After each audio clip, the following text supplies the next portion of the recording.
Aquí en Comunitat Valenciana en Directe vamos a dedicarlo a una situación que yo pienso que en algún momento de nuestra vida todos o la mayoría lo hemos sentido ansiedad, hemos sentido esa sensación reconocible, incluso físicamente, ante lo que percibimos como una amenaza, que no tiene por qué ser algo, digamos, manifiesto, tiene que ser un peligro real, pero lo percibimos como tal porque nosotros mismos nos encargamos de, no sé si de fabricar o de alimentar esos miedos, ¿no? A ver, es un mecanismo de defensa del cuerpo, incluso, quiero decir, yo diría hasta ancestral, pero ojo que si se descontrola, nos puede llevar a mucho sufrimiento emocional y también a somatizarlo, a tener dolencias físicas. Así que, a ver, ya que tenemos que convivir con la ansiedad, porque las circunstancias a veces son duras y difíciles y tenemos que afrontar pérdidas, tenemos que problemas de trabajo, problemas económicos, situaciones de conflicto, a lo mejor con adolescentes, en la familia, en la pareja, en fin, lo mejor sería conocerla, entenderla y no dejar que nos domine. Claro, dicho así, se soluciona muy fácil, pero es más complicado. Pongámonos a ello. Bueno, nos acompaña el doctor Alejandro García, él es médico de familia, y desde luego en la atención primaria están haciendo mucho y muy bien por la salud mental de todos. Y cuando hablamos de la salud mental, digo, normalicemos el término. No, estoy loco. No se trata de eso. Se trata de que tenemos que cuidarnos también nuestras emociones. Y tenemos que conocer cómo son esas emociones también para ayudarnos a nosotros mismos. Alejandro García, ¿qué tal? Alex, ¿cómo estás, doctor? ¿Todo bien? Muchas gracias por contar conmigo de nuevo esta tarde. Y es que es tan importante la salud mental, o sea, es un tema básico, creo yo, para todas las personas, incluso yo diría para los animales también, porque los animales ya se consideran seres convivientes, ¿no? Ya se les ha dado más importancia, ¿no? Sintientes. Exacto. También, ¿no? Entonces, claro, muchas veces nos preocupamos en exceso, es decir, me gusta lo que has dicho de el tema de la ansiedad, los nervios. Esto ya viene de tiempos ancestrales, ¿no? De la prehistoria.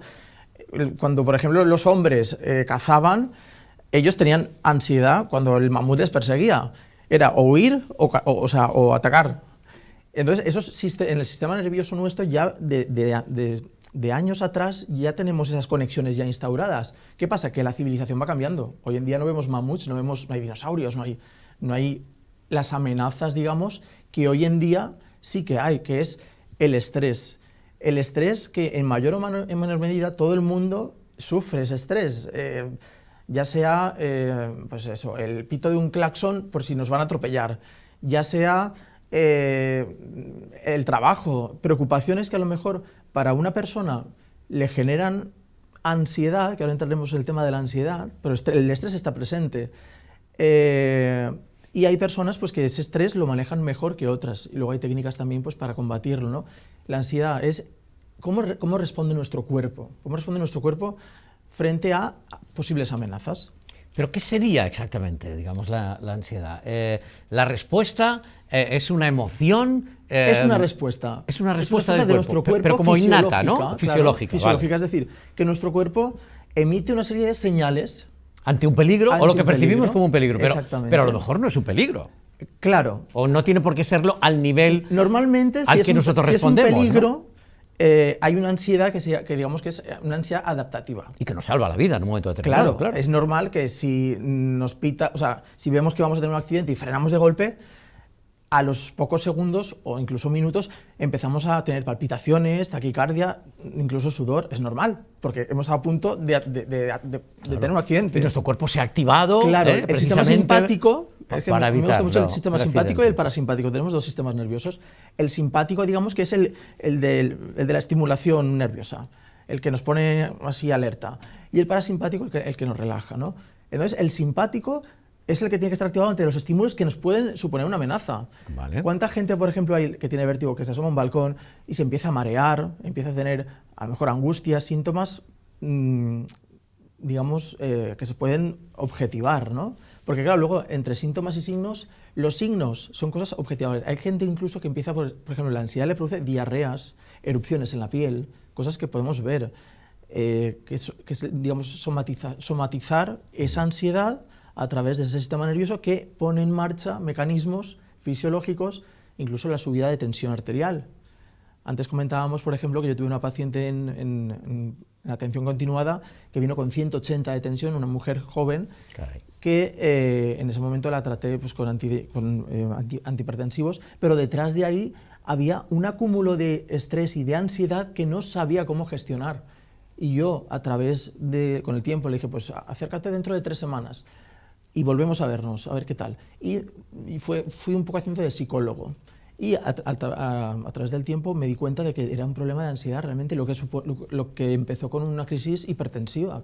Para tener que un problema de estómago, o unas jaquecas muy fuertes, o un Colon problema de piel, irritable, o colon irritable, efectivamente, Claro. tan vinculado que hemos hablado que está el sistema digestivo también, incluso con el cerebro y con las emociones, puede ser que nos venga de la ansiedad.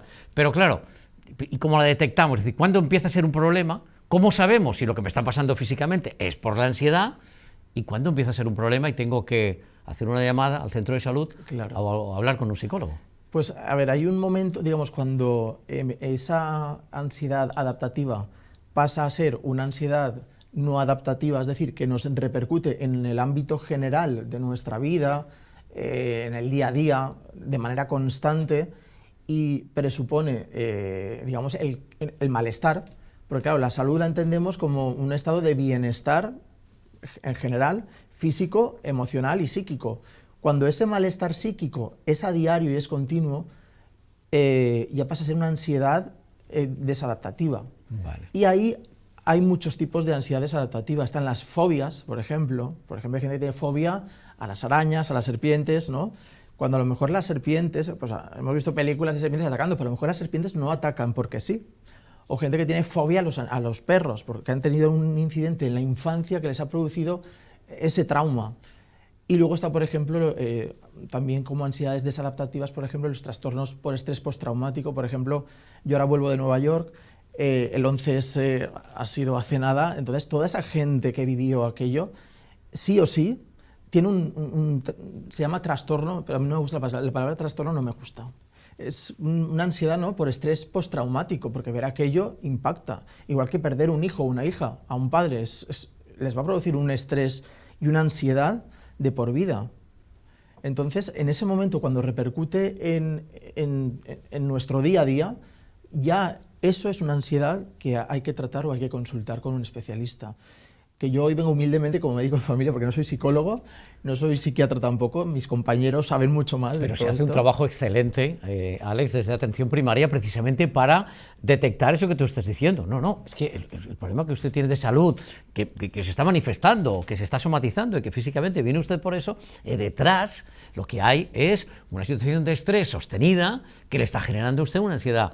Vamos a tratar efectivamente ese problema de piel que está teniendo, o ese problema estomacal, etcétera, pero vamos a ir a que usted esta persona gestione mejor sus emociones. En el fondo de todo este asunto estaría el que nosotros pudiéramos hacer un entrenamiento de gestionar un poquito mejor esos miedos. Pues ¿sabes qué pasa también, Alex? Que cuando has estado en ese dolor tan grande que la ansiedad fuerte te traslada, tienes miedo a volver a sentir ese miedo.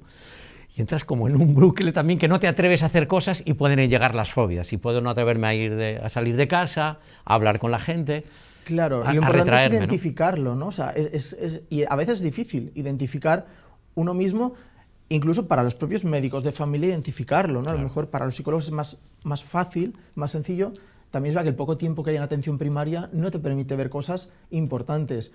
La comunicación no verbal, yo ahora estoy también estudiando comunicación audiovisual, y la comunicación no verbal transmite muchas veces signos de ansiedad de la gente. Que ¿Os fijáis también en cómo se expresan las personas? Yo por lo menos sí que me acuerdo. O cómo en la comunicación no verbal puede haber claves, ¿no? No es lo que dices por ejemplo, únicamente. La gente cuando está más nerviosa, los fumadores, fuman mucho más. No. Fuman, pues en vez de fumarse 3 cigarros, fuman 8.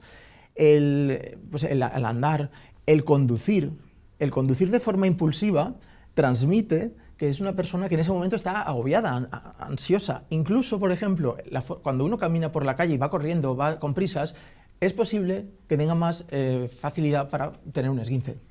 Ya.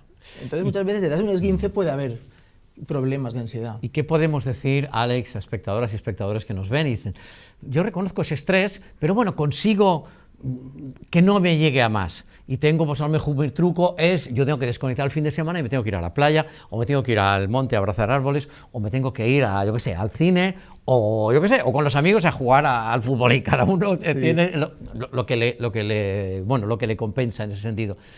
¿Qué tips podemos dar a quien nos está viendo para decir, antes de deslizarte por esa rampa dura y dolorosa de la ansiedad, qué puedo hacer? Pues yo, en principio les diría que lo más importante es, sobre todo, que no piensen que la ansiedad, el psicólogo, el psiquiatra son personas malas, la estigmatización sobre todo de voy al psiquiatra por ansiedad, no pasa nada, o sea, hay que reconocer que tenemos ansiedad y dejarnos ayudar, sobre todo por especialistas.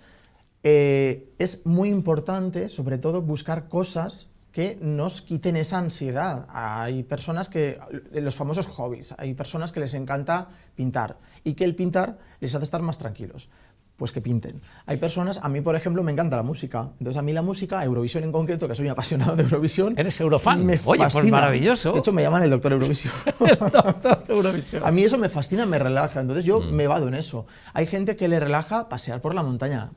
Luego, una vida antiinflamatoria, que es una dieta sana, el sueño correcto, muchas veces las 8 horas no podemos llegar, pero bueno, intentar entre 6 y 8 horas. El ejercicio físico es muy importante también, el mantenernos bien, porque el estrés al final aumenta los niveles de cortisol en la sangre y ese cortisol hace que nuestro cuerpo cada vez se vaya inflamando más. Una vida saludable combate ese cortisol. A mí el triptófano, por ejemplo, es un aminoácido que me encanta, que yo a veces he llegado a no prescribir, pero a aconsejarlo, porque el triptófano es un aminoácido que se convierte en serotonina, que digamos que es la hormona un poco del buen rollo, que digo yo. Y la serotonina al mismo tiempo luego se transforma en melatonina, que es la hormona que regula el ciclo circadiano para que podamos dormir bien y podamos descansar.